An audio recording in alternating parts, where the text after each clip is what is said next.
Good evening. Please join me in welcoming Mr. Terence McKenna.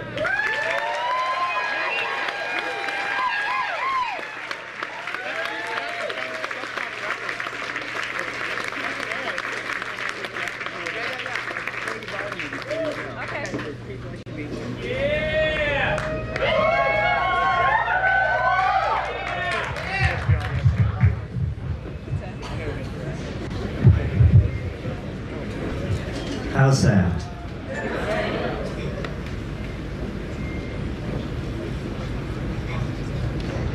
Well, I can't see all of you, but it's a pleasure to be in Seattle this evening. You've made me feel real welcome. Thank you.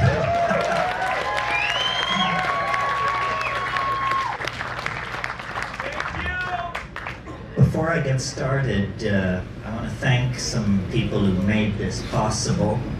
First of all, I want to thank Bruce Pavitt for his friendship and vision and patronage. I'd like to thank Jared and Alex.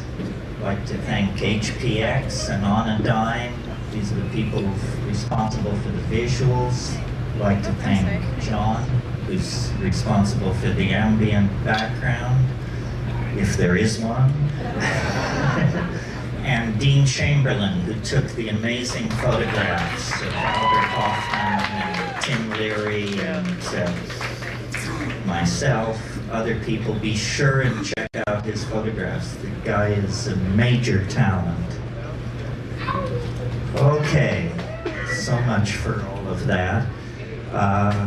I hope you all got the brochures which were available this evening, which indicate major events in the psychedelic community to come.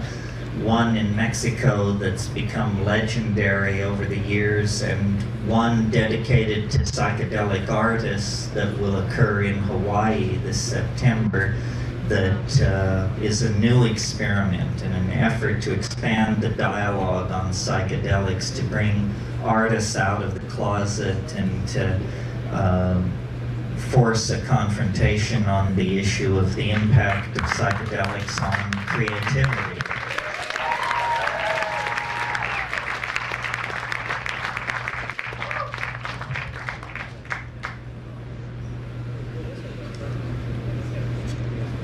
Okay, having said all that, our discussion this evening is psychedelics in the age of intelligent machines, or shamans among the machines.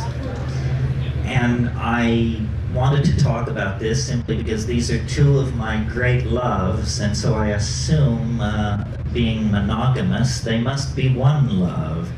So how to build intellectual bridges between these two concerns, which seem so different.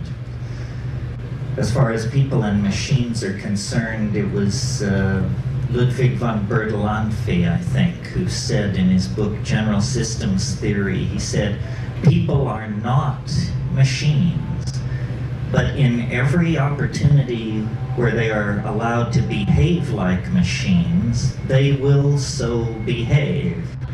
In other words, we tend to fall into the well of habit.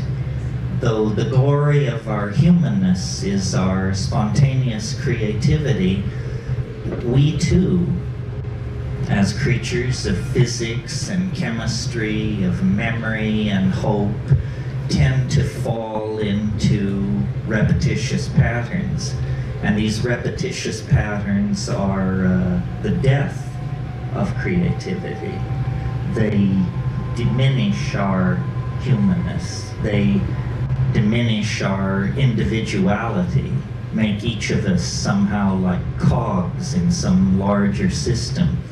And we associate this cog-like membership in larger soulless systems with the machines that we inherit from the age of the internal combustion engine, the age of the jet engine.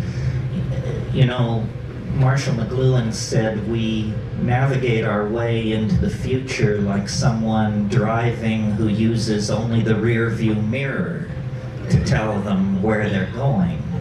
It's not a very successful strategy for navigating into the future. So I made a number of notes on this matter of psychedelics and machines. To me, the connecting bridge, well, there are many, but the most obvious one is consciousness expansion.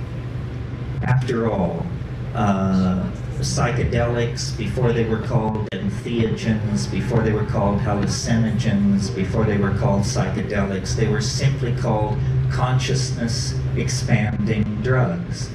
Good phenomenological description of what they do. And certainly the technology of cybernetics is a consciousness expanding technology. It expands a different area of consciousness. The minds of machines and the minds of human beings are very different, so different that each party questions whether the other even has a mind. But in fact, what these are species of minds operating in very different domains. For instance, you can ask a 5-year-old child to go into the bedroom to the third drawer of the dresser to select a pair of black socks and to bring them to mother. This is not a challenge for a 5-year-old child. To get a machine to do this is $100 million and a research team of 40 or 50 technicians, code writers, working months. On the other hand, if you ask a person for the cube root of 750,344, much head-scratching results. A computer is utterly undaunted by that question. So computers are minds that work in the realm of computation, and human minds are minds that work in the realm of generalization, spatial coordination, understanding of natural language, so forth and so on. Are these kinds of minds so different from each other, pilgrims, that there is no bridge to be crossed? I would submit not. That in fact the bridge between the human mind and the machine mind is symbolic logic, mathematics.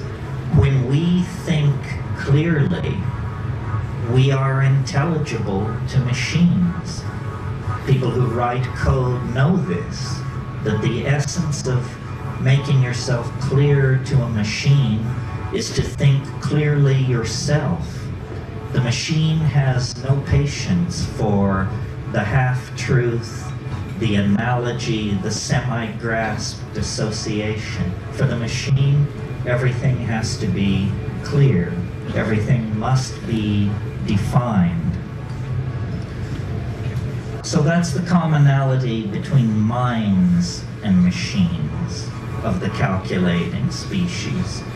What are the common bridges between psychedelics and these machines? Well, to my mind, this is an easier bridge to gap.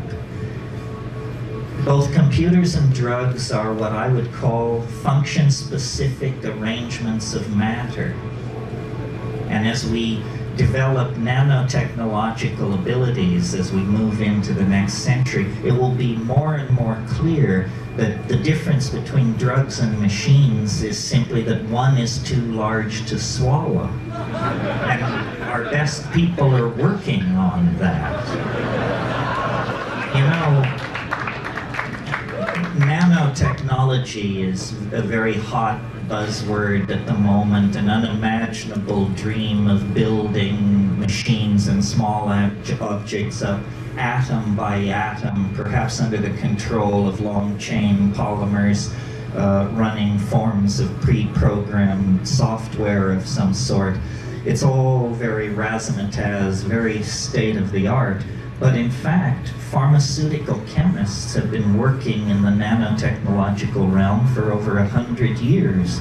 I mean, when you synthesize molecules out of simpler substrate, specifically to have a conformational geometry that matches something going on in the synapse of a primate, a human or a monkey or something like that, you are working at this nanotechnological level. Both the psychedelic and the new computational machines represent extensions of human function. And this is really close to the nub. It locks in with the concept of prosthesis. The drugs, the psychedelic substances, the shamanic plants are forms of prosthetic devices for extending the human mind, the human perceptual apparatus into hidden realms or inaccessible realms. Similarly, the machines, by allowing us to model, calculate, and simulate very complicated multivariable processes, extend the power of the human mind into places it could never dream of going before. And part of what seems to me very real about being a human being and inheriting 10,000 years of human history is the complexity of the inheritance and the growth of that complexity. 1,000 years ago, an intelligent human being could actually dream of mastering the entire database of Western civilization. Read all the classic authors, read the Bible, and you're closing in on it around AD 1000. Now the notion of any single human being assimilating even a small portion of the database of this civilization is inconceivable. So machines which filter, which search, which are guided by human intent, that's part of the story. The other part of the story are boundary-dissolving states of ecstasy in which all the factoids of the culture are thrown up for grabs. The deck is reshuffled, synchronicity rules, and out of that steps visionary understanding, breakthrough, integrative breakthrough under the aegis of psychedelic intoxication. So, prosthesis for the human mind, and with the advent of virtual realities of various sorts and that kind of thing, prosthesis for the human body. And I'm very keen on sort of the under-the-table effects of these things. In other words, I'm a full-going, full hard-charging McLuhanist. And I really believe that the strengths and weaknesses of the world we've inherited are strengths and weaknesses put there by print and by the spectrum of effects which McLuhan called the Gutenberg galaxy, the spectrum of effects spun off from print. And if you're not used to thinking in McLuhanist terms, it may not seem immediately obvious to you that phenomenon as different as the modern notion of the democratic citizen, the modern notion of interchangeable parts on an assembly line, the modern notion of conformity to canons of advertising. These are all spectrums of effect created by the linearity and the uniformity of print. It actually, in the late 15th century, reconstructed the medieval psyche into its proto-modern form. And we have lived within that print-constellated cultural hallucination for about 500 years, until the advent of various forms of electronic media in the 20th century. McLuhan talked about radio, he talked about television. He didn't really live to see the internet. The notion that keeps occurring to me as I watch all this is that print was uniquely capable of creating and maintaining boundaries more than any other form of media ever created. It was a boundary-defining form of media. It proceeded linearly. It required literacy, which had implicit in it the notion of a very stable, advanced sort of educational system. Print was a creator and a definer of cultural boundaries. And the new electronic media are not, and neither are the psychedelics.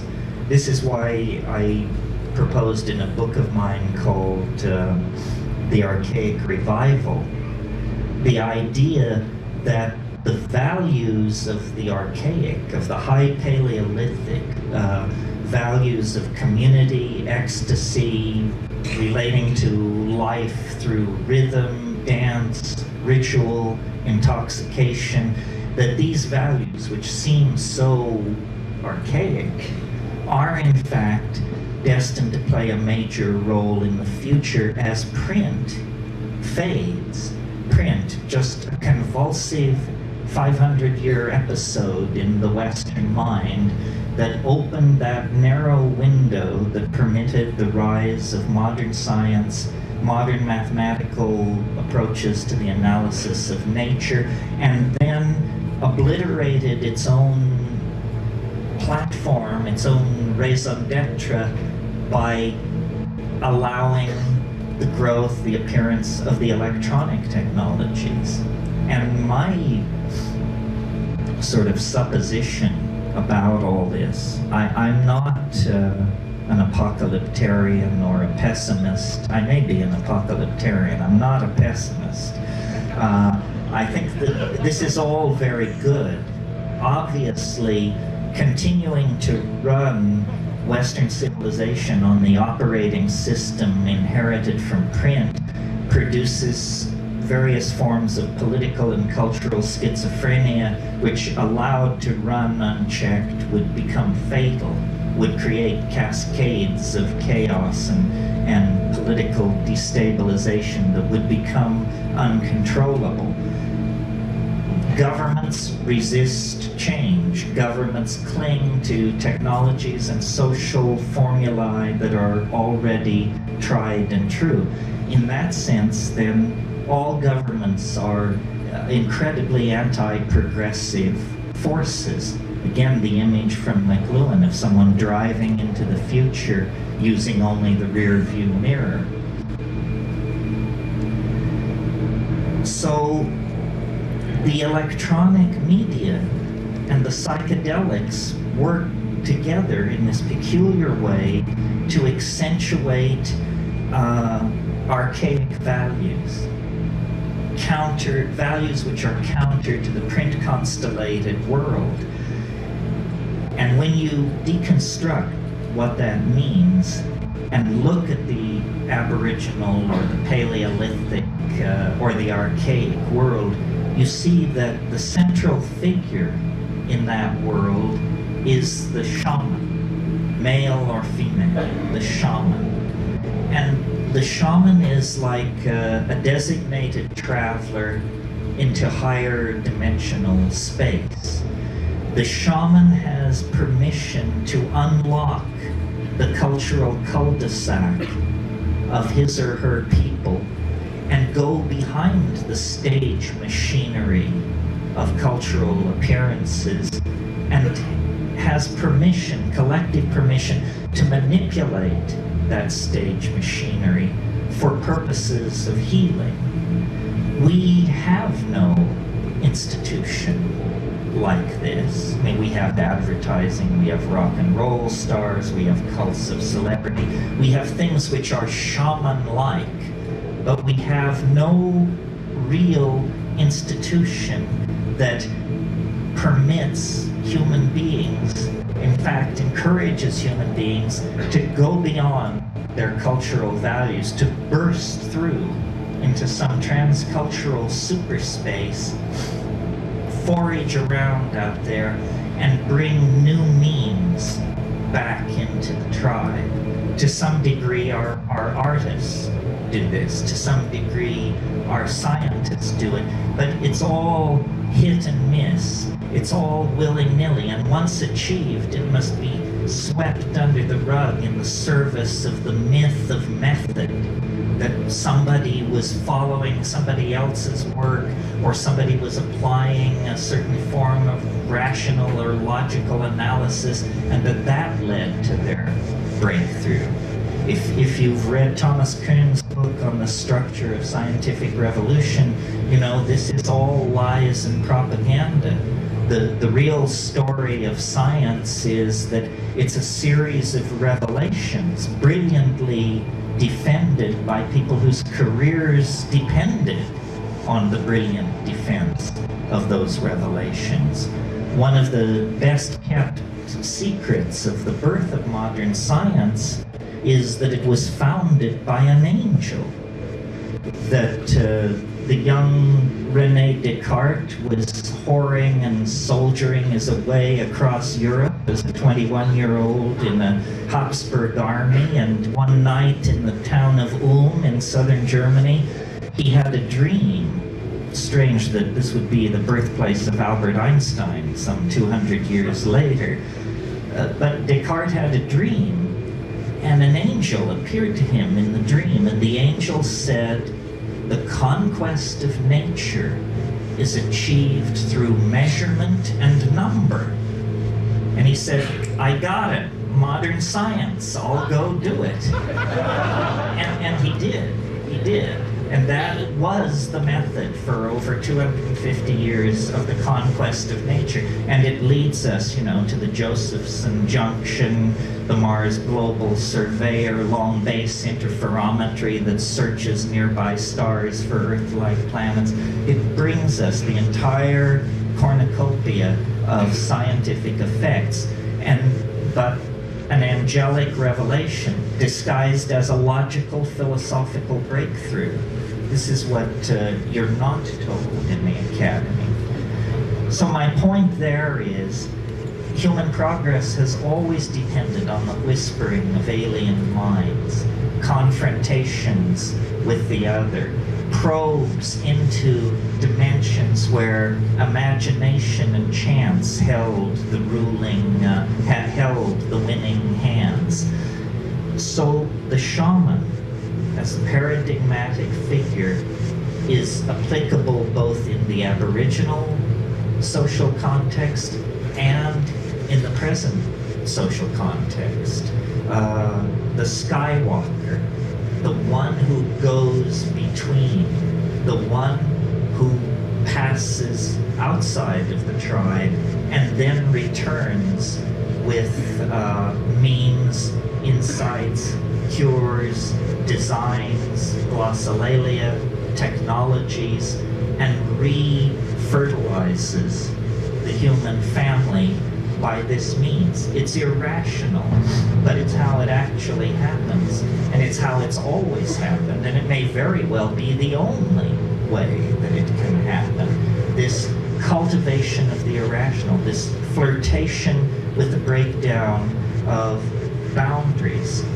So now, in our nuts and bolts technological progress, we have somehow created technologies which are very friendly to our social values, in that these technologies can be bought, sold, licensed, upgraded, all things which we understand. But these technologies are acting on us in the same way that psychedelic drugs do, but more profoundly, more generally, and more insidiously, because their effect is not understood, or if it is understood, it's not discussed. And so in a way we have come into a kind of post-cultural phase. All culture is dissolving in the face of the drug-like nature of the future. Its music, its design, indeed the very people who will inhabit it appear to be the most switched on, the most chance-taking, the most alive, of the entire tribe. People who feel the beat, people who are not afraid to take chances, people for whom these technologies have always been very natural. Machines are central to the new capitalism, the information transforming technologies. And in fact, one of the strange things that is happening is every move we now make in relationship to the new technologies redefines them at the very boundaries where their own developmental impetus would lead them toward a kind of independence. In other words, we talk about artificial intelligence, we talk about the possibility of an AI coming into existence, but we do not really understand to what degree this is already true of our circumstance. In other words, how much of society is already homeostatically regulated by machines that are ultimately under human control, but practically speaking are almost never meddled with. The world price of gold, the rate of petroleum extraction and other base natural resources, how much of these things is on the high seas and in the pipeline at any given moment, how much electricity is flowing into a given electrical grid at any moment, the distribution and the billing of that electricity. All manufacturing and inventory processes are under machine control. So in other words, the larger flows of energy, capital, and ideas already have a kind of autonomous life of their own that we encourage because it makes us money, it makes our lives smoother, it empowers us. It's a symbiotic relationship of empowerment. Even in the matter of the design of these machines, once, human engineers would work from a set of performance specs, and they would design a chip to meet those specs, and the architecture would be put in place by human engineers. Now a machine is told, here are the design specs, design the architecture to satisfy the specs, and when that is done, the chip is manufactured.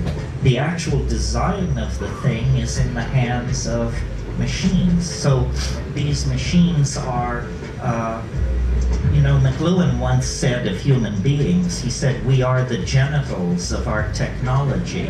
We exist only to improve next year's model. Well, appears that they're phasing us out of this ignominious role as well as every other role. Oh, let's see here.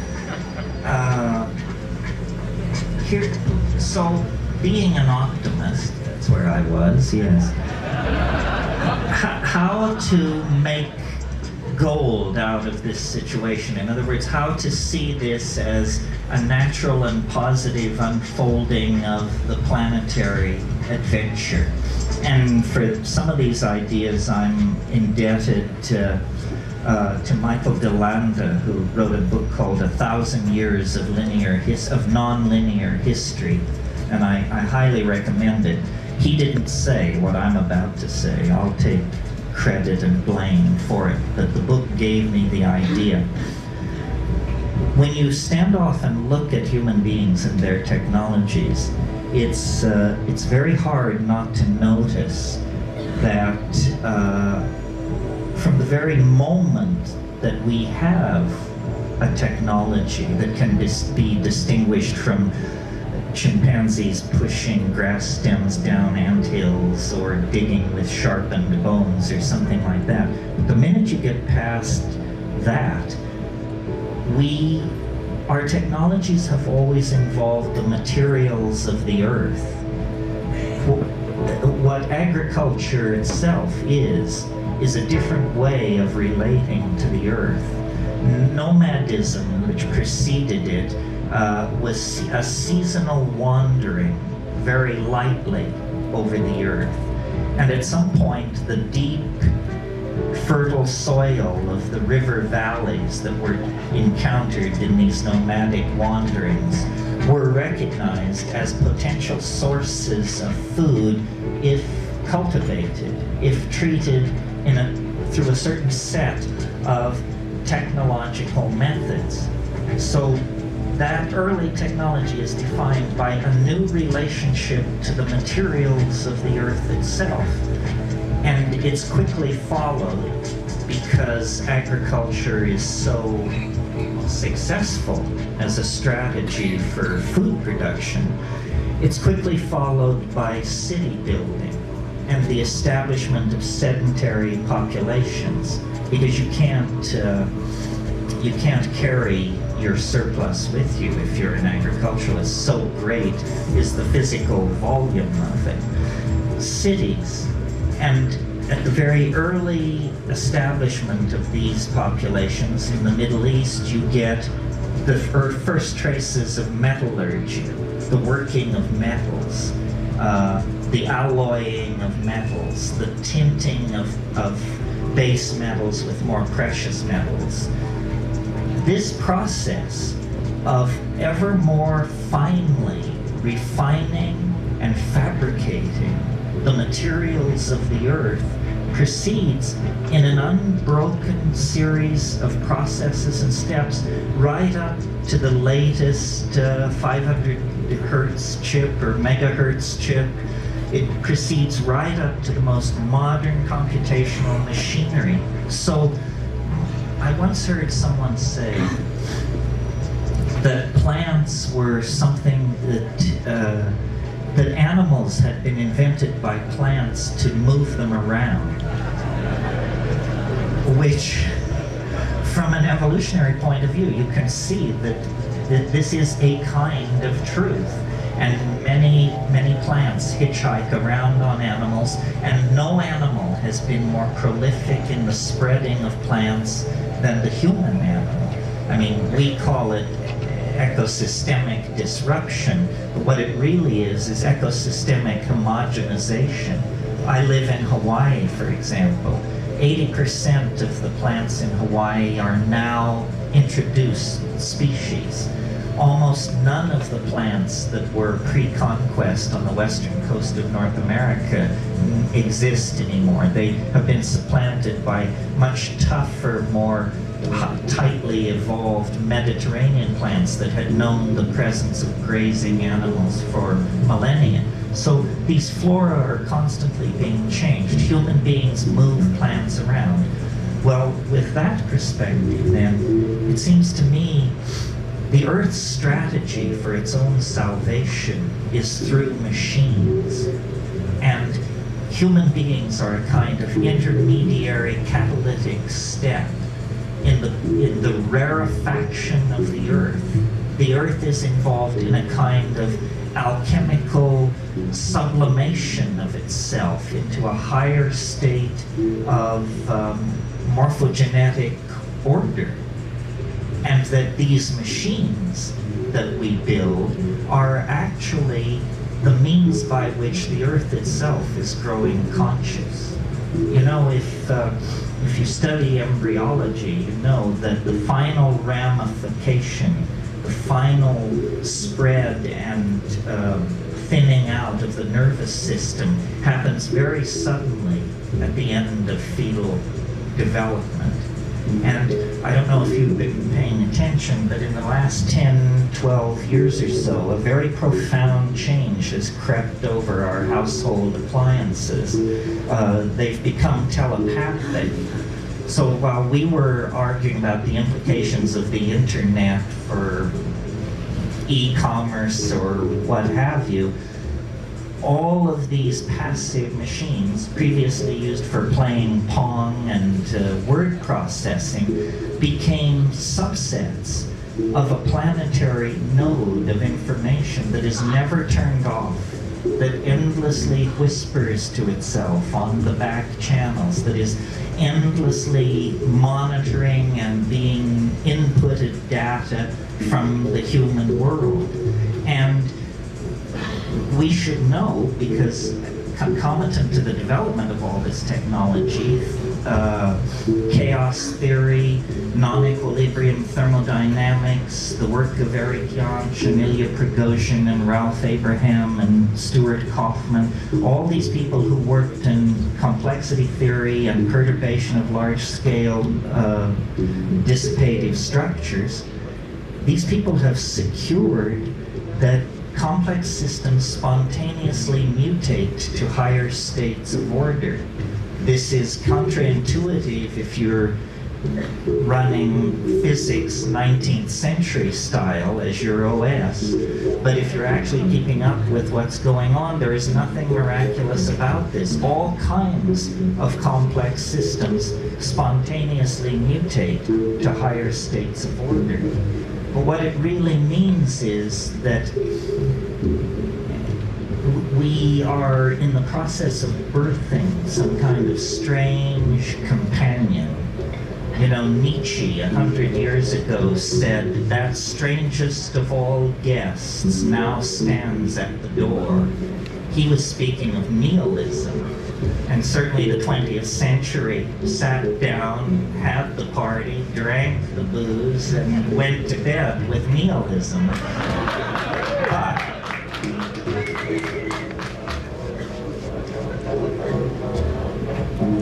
now a stranger guest stands at the door, and it is the AI, denied as a possibility as recently as 10 or 15 years ago in books like Hubert Dreyfus's What Computers Can't Do.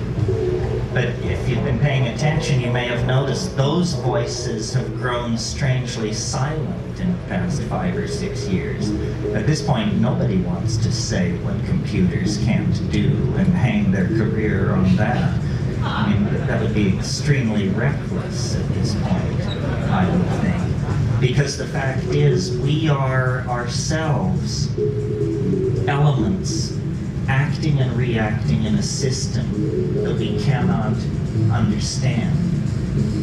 This seems natural to me because my observations, as stated here this evening, rest on an assumption which science doesn't share, but which I think is easily conveyed, and you can confirm it from your own experience of life, and it is this, that the universe grows more complex as we approach the present. It was simpler 1,000,000 years ago, it was simpler yet 1,000,000,000 years ago. As you go backward in time, the universe becomes more simple. As you approach this golden moment, process complexity is layered upon complexity. Not only a planetary ecosystem, not only language-using cultures, but language-using cultures with high technology, with supercomputers, with the ability to sequence our own genome, on and on and on. That's self-evident. Equally self-evident is the fact that this process of complexification that informs all nature on all levels is visibly, palpably, obviously accelerating. And I don't mean so that glaciers retreat 50% faster or volcanism is occurring at 12% greater rate than 1,000,000 years ago. I mean viscerally accelerating, so that now a human life is more than enough of a window to see the entire global system of relationships in transformation. Well, I guess you could call me an extrapolationist. If I see a process which has been slowly accelerating for 12 billion years, it's hard for me to imagine any force which could step forward out of nowhere and wrench that process in a new direction. Rather, I would assume that this process of exponential acceleration into what I call novelty, what you might call complexity, is a law of being and cannot be retarded or deflected. But what does that mean? Because now a human lifetime is more than enough time to see this process of rampant and spreading virus-like complexity. What does it mean? It seems to presage the absolute annihilation of everything familiar, everything with roots in the past. And I believe that to be true. I think that the planet is like some kind of organism that is seeking morphogenetic transformation, and it's doing it through the expression of intelligence and out of intelligence technology. Human beings are the agent of a new order of being. That's why, though it's obvious that we're higher mammals and some kind of primate and so forth and so on, you can look at us from another point of view and see that we're more like archangels than primates. We have qualities and concerns and anxieties that animals don't share. We are mercurially suspended between two different orders of being, and our technologies, our fetishes, our religions, and my definition of technology is sufficiently broad that it includes even spoken language. All of our technologies demand, push forward toward, and make inevitable their own obsolescence. So we are like caught in an evolutionary cascade. And people say, well, if the AI were to break loose, what would it look like? What would it be? Where does humanity fit into the picture? It's a little hard to imagine. Machines operating at 1,000 megahertz confer automatic immortality on the mammalian nervous system if you can get it somehow uploaded, downloaded, cross-loaded into machinery, because 10 minutes becomes eternity in a machine like that.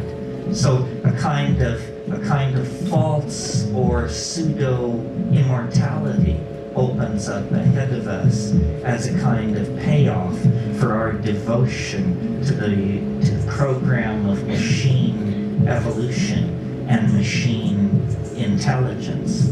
Now, some people say this is appalling, and we should go back to the good old days, whatever the good old days were.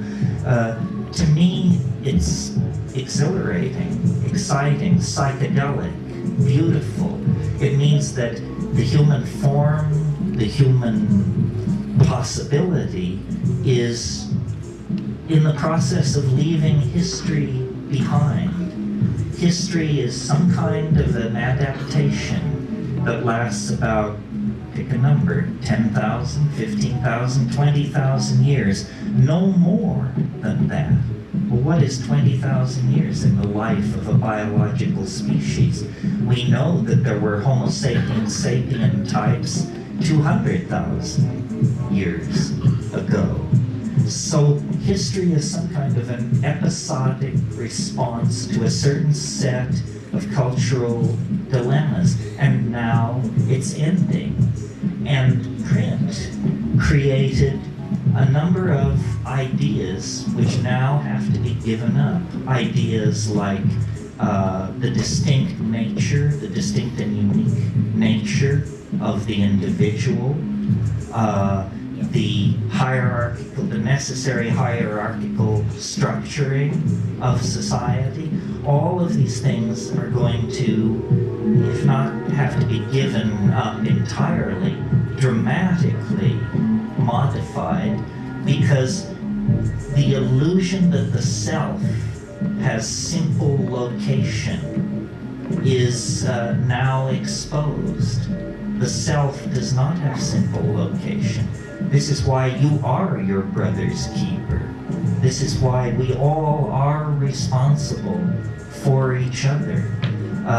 The idea that what happens in distant parts of the world makes no claim on my moral judgment or my moral understanding is wrong. The world as revealed by quantum physics, as revealed by electronic experience, is what Leibniz called a plenum.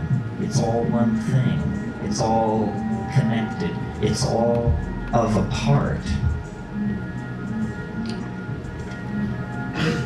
So then I also wanted to point out that I mentioned earlier this thing about prosthesis and how the machines were prosthetic devices, extending human consciousness somewhat like psychedelics. That's the equation from a human point of view. But what is also equally true is that we are prosthetic devices for these machines. We are their eyes and ears in the world. We provide the code. We provide the constraints. We build the hardware. It is a relationship of mutual benefit.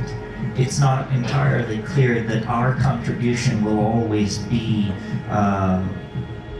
creative, in the sense of that our primate hand will be on the tiller of existence as it has been.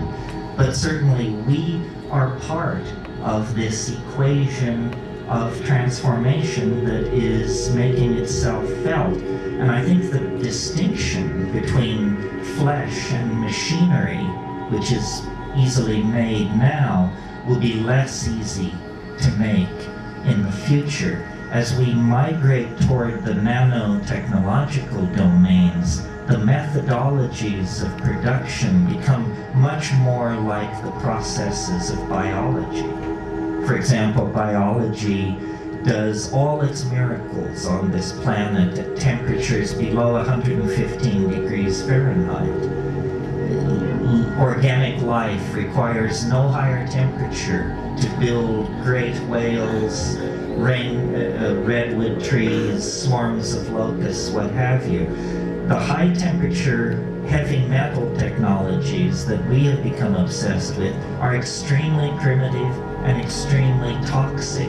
That will all disappear as we model and genuflect in our manufacturing processes before the methods and style of nature, which is to pull atomic species from the local environment and then to assemble them atom by atom by atom. So this AI that is coming into existence is, to my mind, not artificial at all, not alien at all. What it really is it's a new conformational geometry of the collective self of humanity. And, I've always believed that there are different models of what shamanism is. There's sort of a Jungian model, which is the shaman is someone who goes to the collective unconscious and manipulates the archetypes and heals by that means. The model that I prefer is a mathematical model. The shaman is someone who simply, through extraordinary perturbation of consciousness, either through taking plant hallucinogens or manipulating diet or through flagellation and ordeal or by some means, perturbs consciousness to the point where the ordinary conformational geometries are blasted through, and then the shaman can see into the culturally forbidden zones of information. And if you think about shamanism for a moment, what do shamans do? Classically, they know where the game has gone. They are great weather prophets. They are very insightful in the matter of various small domestic hassles, like who stole the chicken, who slept with the chief's wife, this kind of thing. And they cure. Well, if you analyze these abilities, it's clear to me they all indicate that they come from a common source. And the common source that they come from is higher dimensional perception. In a mathematical sense, not a metaphorical sense, in the sense of 4D perception. If you could see in hyperspace, you could see where the game will be next week. You could see the weather a month from now. You would know who stole the chicken. And any good doctor will tell you that if you're building a reputation as a physician, you must hone the intuitional ability to choose patients who won't die. It's a call. Any doctor will tell you this. So this is what shamans are. They are 4D people. They are sanctioned members of the society who are allowed to put on the gloves, as it were, pull on the goggles, and look beyond the idols of the tribe, look beyond the myth. Well, in a way, as culture breaks down in multiculturalism and the rise of the internet and a generation of people raised on hallucinogenic plants and substances, we all are asked to assimilate some portion of this shamanic potential to ourselves. And it's about not blocking what is obvious. Nothing comes unannounced. I mean, this is the faith. Nothing comes unannounced, but idiots can miss the announcement. So it's very important to actually listen to your own intuition rather than driving through it. And this is not, to my mind, woo-woo. It's actually based on the observations of how life works, whether it's counterintuitive to logical positivism and its fellow travelers or not. Then I want to leave you with just one last thought on all of this, which is, and this sort of harks back to the question of the similarities between the machines and the plants. And it's I'm sure you've heard this, I've heard it, it has different levels of being said and being heard. It's that the world is actually made of language. It isn't made of electrons and fields of force and scalar vectors and all of that fancy stuff. The world is made of language. The word is primary, more primary than the speed of light, more primary than any of the physical constants that are assumed by science to be the bedrock of reality.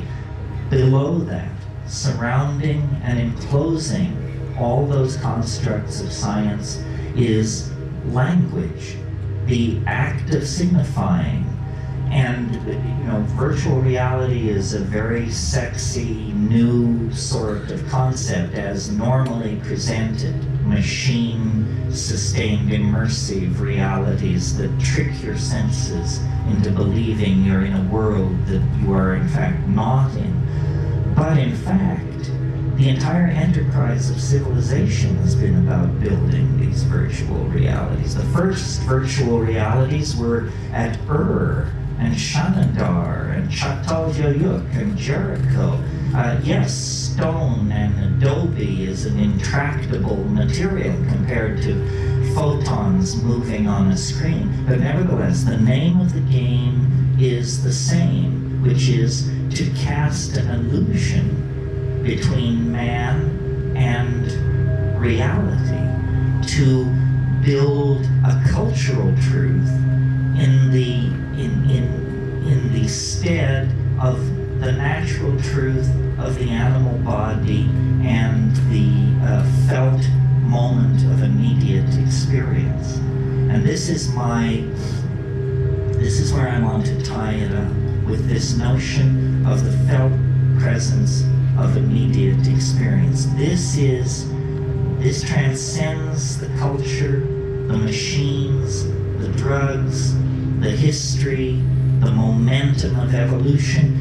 It's all you will ever know and all you can ever know is the felt presence of immediate experience. Everything else arrives as rumor litigant, advocate, supposition, possibility.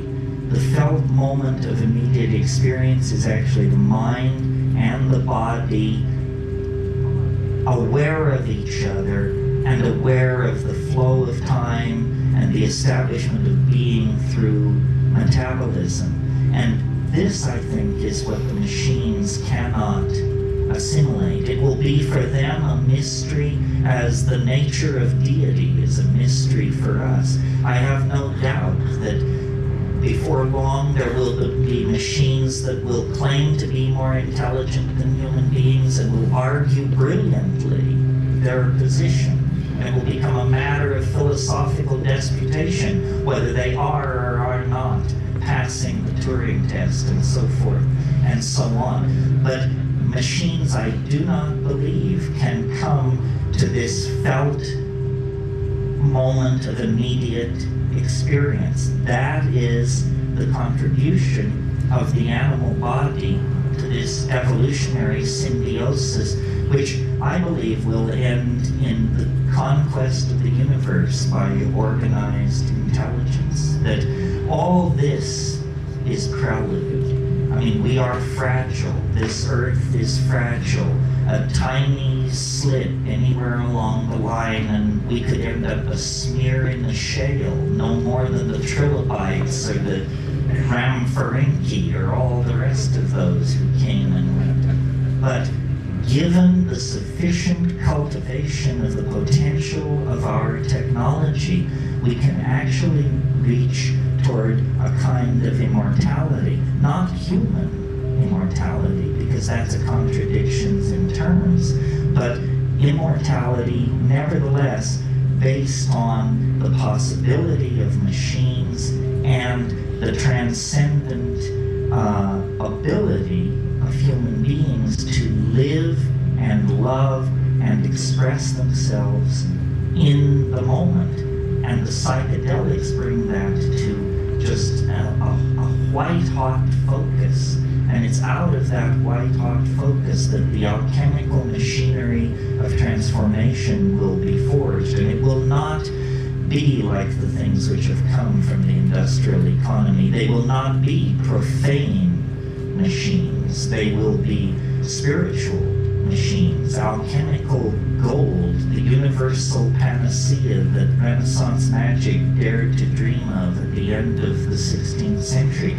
We are reaching out toward this mind child that will be born from the intellectual loins of our culture.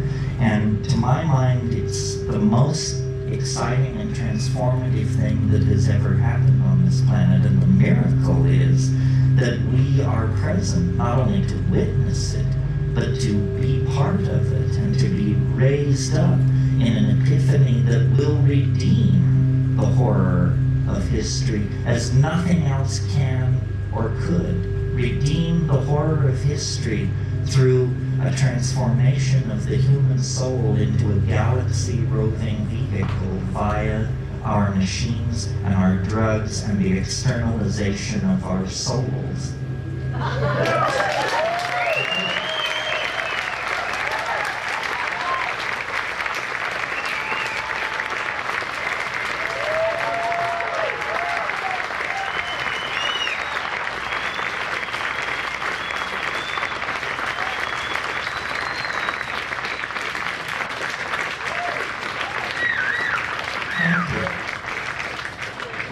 There could have been more jokes. You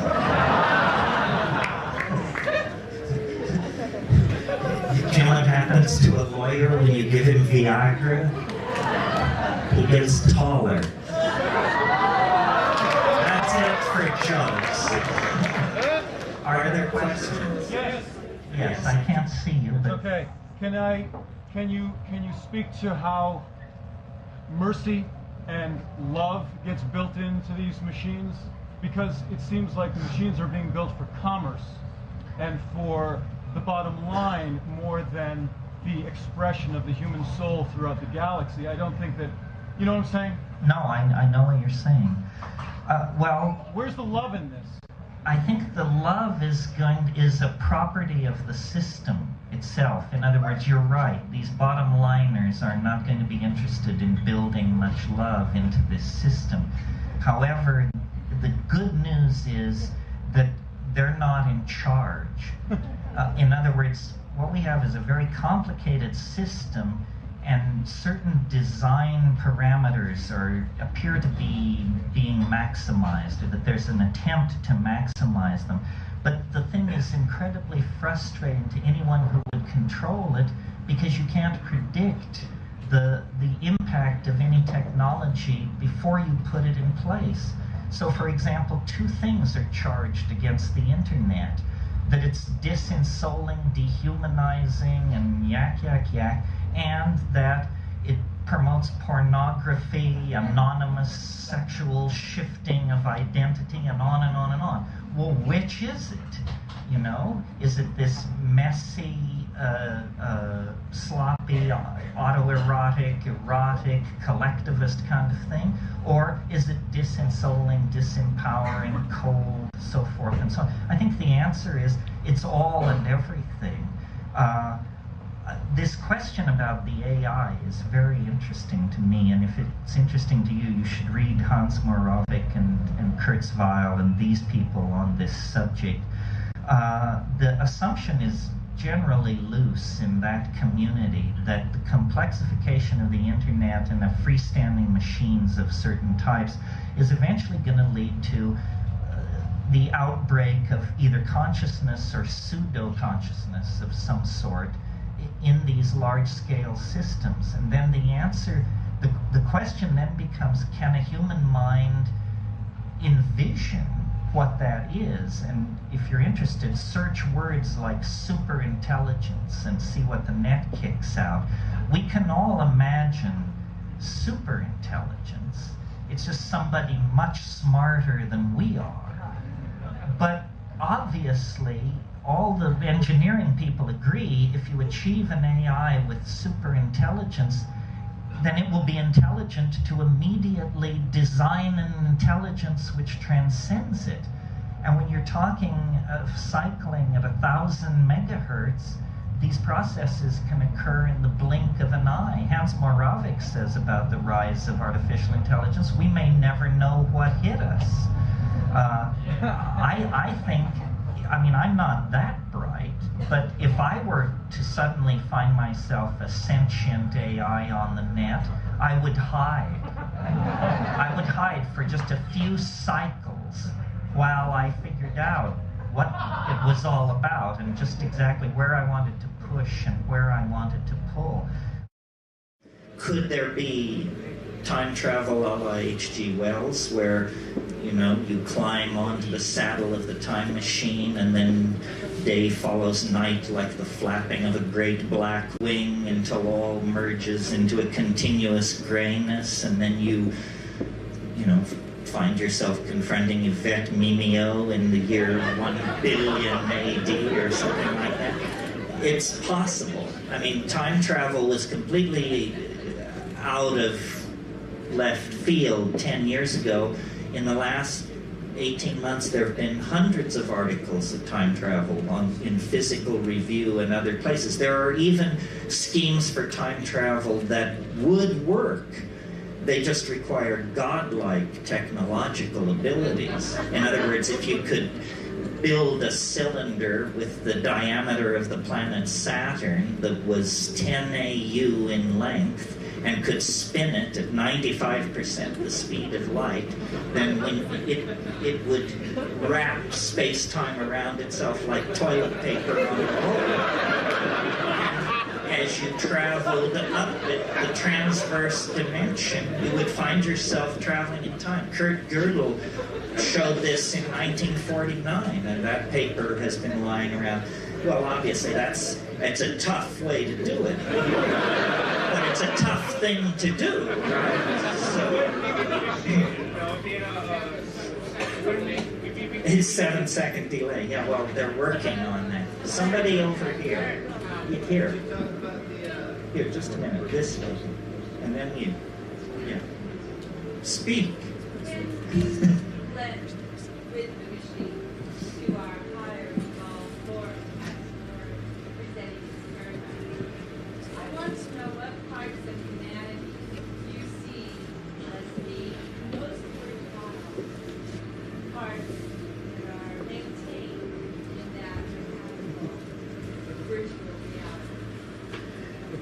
Well, you know, in William Gibson's fiction, The AI Wintermute, I think it was called, it was fascinated by human art. And it built collages in its spare time.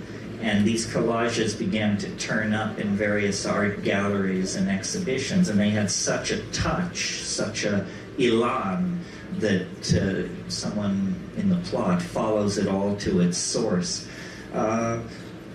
I think human creativity is the thing that will be most interesting to the machines. In my darker fantasies, they just, you know, eliminate everybody who can't code C++ as being, you know, some kind of redundant mutation. And then everybody who can code C++ is placed in Tahiti and sends their work down the pipeline to the machine world beyond. I really think that we have a very, dare I say it, mechanistic view of what machines are. For example, so say there were a super intelligent machine and say it were your friend. Well, if it were really super intelligent, then it ought to be able to just make your life heaven itself. In other words, without you giving it any input whatsoever, it should be able to arrange for you to find $50 bills lying on the street, old friends encountering you, promotions coming your way. Because the real thing that machines can do, I think, is manage complex processes. And what civilization is 6 billion people trying to make themselves happy by standing on each other's shoulders and kicking each other's teeth in. It's not a pleasant situation. And yet, you can stand back and look at this planet and see that we have the money, the power, the medical understanding, the scientific know-how, the love, and the community to produce a kind of human paradise. But we are led by the least among us, the least intelligent, the least noble, the least visionary. We are led by the least among us, and we do not fight back against the dehumanizing values that are handed down as control icons. This is something, I mean, I don't really want to get off on this tear because it's a lecture in itself, but culture is not your friend. Culture is for other people's convenience and the convenience of various institutions, churches, companies, tax collection schemes, what have you. It is not your friend. It insults you. It disempowers you. It uses and abuses you. None of us are well treated by culture. And yet we glorify, you know, the creative potential of the individual, the rights of the individual. We understand the felt presence of experience is what is most important, but the culture is a perversion. It fetishizes objects, it creates consumer mania, it preaches endless forms of false happiness, endless forms of false understanding in the form of squirrely religions and silly cults. It invites people to diminish themselves and dehumanize themselves by behaving like machines, meme processors of memes passed down from Madison Avenue and Hollywood and what have you. How do we fight back? It's a question worth answering. Same question as how do we fight back? I think that by creating art, man was not put on this planet to toil in the mud. Or the God who put us on this planet to toil in the mud is no God I want to have any part of. It's some kind of Gnostic demon. It's some kind of cannibalistic demiurge that should be thoroughly renounced and rejected. By putting the art pedal to the metal, we really, I think, maximize our humanness and become much more necessary and incomprehensible to the machines.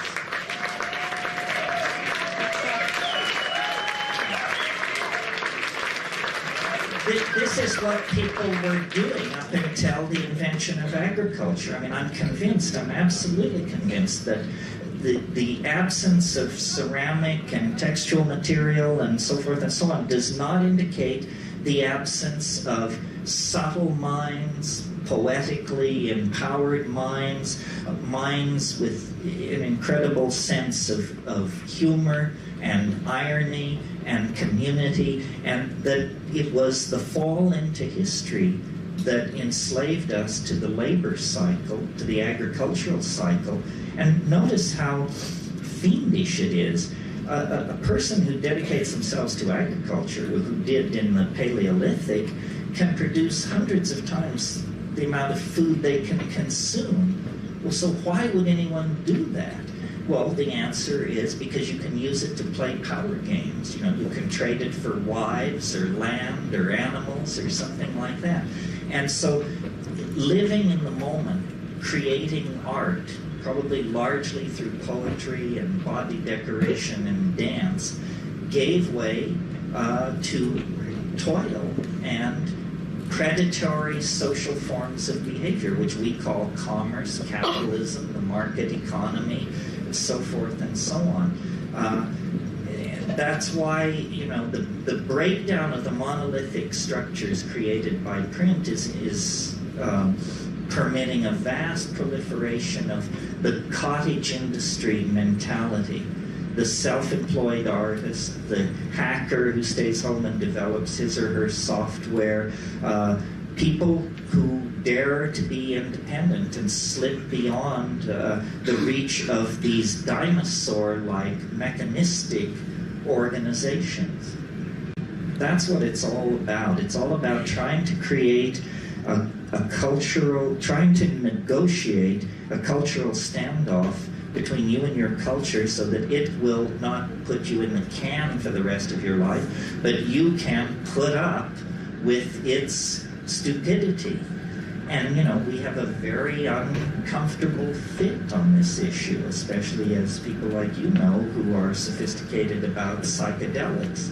I mean, this is a society, a world, a planet dying because there is not enough consciousness, because there is not enough awareness, enough coordination of intent to problem, and yet we spend vast amounts of money stigmatizing people and substances that are part of this effort to expand consciousness, see things in different ways, unleash creativity. Isn't it perfectly clear that business as usual is a bullet through the head?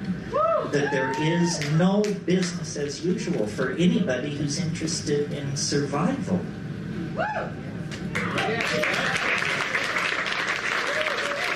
Couple more. Over here. I promised this person. Are you still interested? Can you talk about psychedelics and their role as it pertains to the missing link between the ape?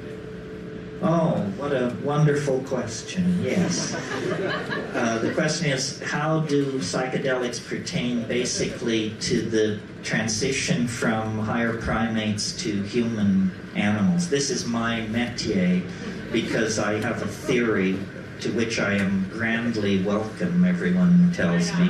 But a theory of evolution, and I'll give it to you very briefly. It's simply this, that the great embarrassment for evolutionary theory, which can explain the tongue of the hummingbird, the structure of the orchid, the mating habits of the groundhog, and the migration of the monarch butterfly, nevertheless, the great embarrassment to evolutionary theory is the human neocortex. Lumholtz, who was a pretty straight evolutionary biologist, described the evolution of the human neocortex as the most dramatic transformation of a major organ of a higher animal in the entire fossil record. Well, why is this an embarrassment? Well, because it's the organ that thought up the theory of evolution. So, you know, can you say tautology? That's the problem right there. So it is necessary in evolutionary theory to account for the dramatic emergence of the human neocortex in this very narrow window of time. Basically, in about 2 million years, they went from being higher primates, hominids, to being true humans, as truly human as you and I tonight. What the hell happened? What was the factor? The Earth was already old. Many hundreds of higher animal forms had come and gone, and the fire of intelligence had never been kindled. So what happened? I think that the answer lies in diet, generally, and in psychedelic chemistry in particular. I think that as the African continent grew drier, we were forced out of the ecological niche we had evolved into, which was we were canopy-dwelling primates, insectivores, complex signaling repertoire, evolutionary dead end.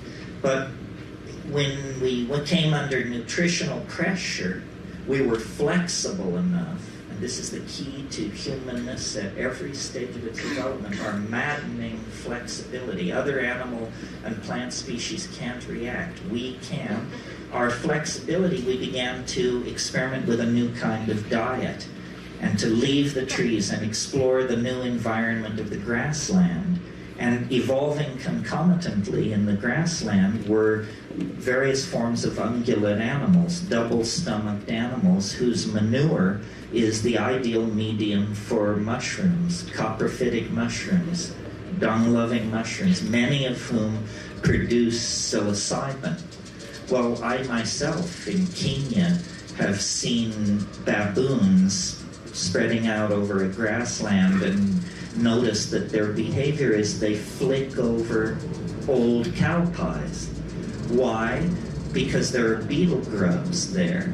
So they already had a behavioral vector for nutrition, for protein, that would lead them to investigate the cow pies.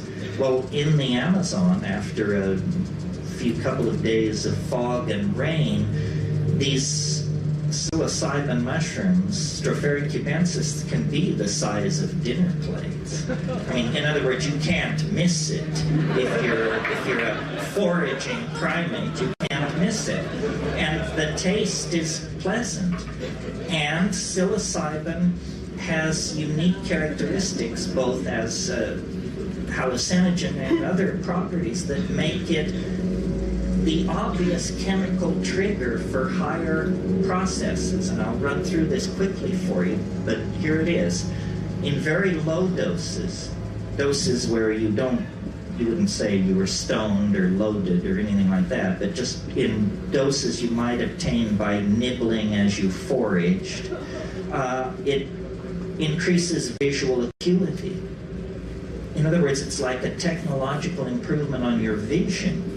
Chemical binoculars lying there in the grass. Well, you don't have to be a rocket scientist to figure out if an animal is a carnivorous forager and there's a food which improves its vision, those that avail themselves of that food will have greater success in obtaining food and rearing their children to sexual maturity, which is the name of the game in evolution. So step one, small doses of psilocybin increase visual acuity and food-getting success. Step two, slightly larger doses of psilocybin in primates create what's called arousal.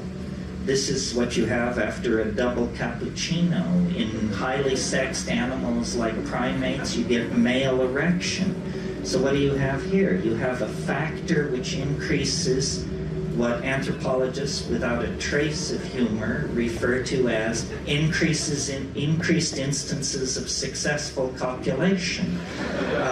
In other words, the animals eating the psilocybin are more sexually active, therefore more pregnancies are occurring, therefore more infants are being born, therefore there is a process which would tend to automatically outbreed the non-psilocybin using members of the population. Step two toward higher consciousness.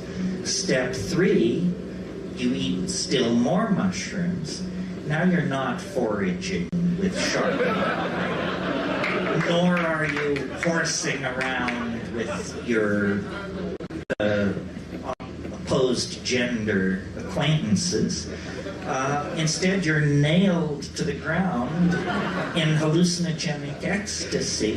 And one of the amazing things about psilocybin above, say, 5 or 6 grams, a dried material, is it causes glossolalia, spontaneous bursts of language-like behavior under the obvious control of internal syntax. And I believe syntax existed before spoken language, that syntax controls spatial behaviors and body languages and is not necessarily restricted to the production of vocal speech. So there it is in a nutshell. We ate our way to higher consciousness. The mushroom made us better hunters, better survivors. Among those in the population who used it, their sexual drive was increased, hence they outbred the more reluctant members of the tribe to get loaded.